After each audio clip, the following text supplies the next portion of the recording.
السلام عليكم ورحمة الله وبركاته. اللهم صل وسلم على رسول الله عليه أفضل الصلاة والسلام. أهلا وسهلا بكم من جديد على قناة دوجي أم بدر. معلش بقى يا جماعة، أنا هلبس النضارة عشان أشوف بيها. النهاردة جاية لكم بموضوع خطير جدا، ألا وهو الكرتون الأنيميشن. يا جماعة هو مش كرتون، ما بقاش في حاجة اسمها كرتون دلوقتي. المفروض إن الأطفال كل سنة من أمريكا بيتصدر لهم أفلام أنيميشن عشان يشاهدوها، مش كله هيبقى للكبار فقط يعني.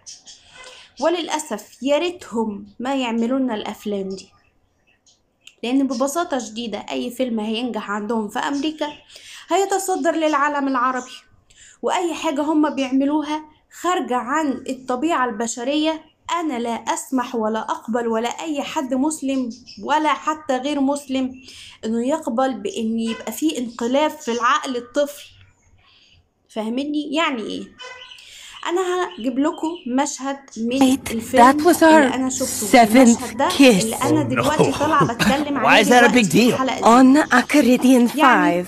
يعني The لما يعملوا seventh لنا فيلم kiss واحد makes شخص راجل مع baby. راجل، يعني لما يعملوا فيلم Wait, what? You mean you're أنيميشن pregnant? Like right now, بنت you're pregnant مع right بنت، now. هل الحاجات No, of دي course مش not. خارجة عن good. الطبيعة البشرية؟ مش حالات You are. شاذة؟ المشهد اللي أنا جايبه لكم ده المفروض إن فيه كائن أخضر فضائي أو أزرق، كائن أزرق فضائي، بس شخص بشري في الفيلم الأنيميشن. فبتقول له ايه، احنا عندنا في الكوكب ان لما نبوس 7 قبلات هيبقى في حمل.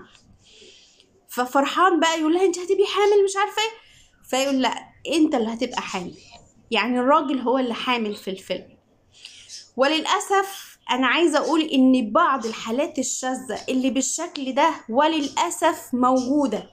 يعني ايه يا مبادر، هو في راجل حامل؟ هقول لكم ايه، لما يبقى تشوفي فيديو راجل حامل وطالع وتعرفي بعد كده الخلفية اللي وراه انه كان مقلوق، انه كان واحدة ست فاتقلب لراجل، فلما اتجوز ما حصلش خلفة من زوجته اللي هي الطرف التاني، فهو علشان عنده رحم فعمل رحمه كراجل بعد ما اتقلب، عشان الدنيا بقت ملخبطة بصراحة، وبقى حامل. فطلع لنا على السوشيال ميديا ان راجل حامل. ايه ده؟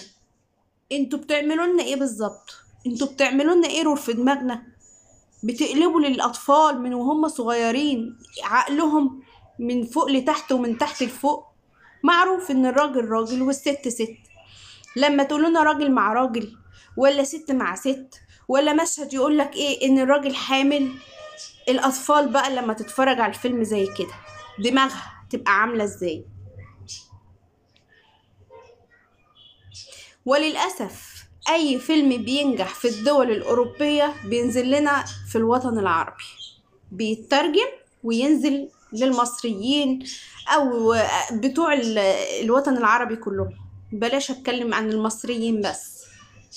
فالأطفال لما تيجي تتفرج على فيلم زي كده تقول إيه؟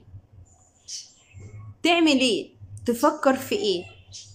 يعني لما يبقى يشوفوا مثلا سوبرمان وبص تلاقي عيل في الدور السابع عايز يعمل زي سوبرمان، فبالك لما يشوفوا فيلم قبلة او ولد مع ولد او بنت مع بنت، هيفكروا ازاي؟ اللي شاف الفيلم ده اتمنى انه ما يشوفوش اصلا، واتمنى ان الفيلم ده ما حدش يشوفه اساسا. لكن لو حد شافه وانا بتكلم دلوقتي لاخر الدقيقه دي، اللي سمع الكلام ده يقول ايه رايه في الفيديو، يقول ايه رايه في الفيلم. يلا واشوفكم على خير.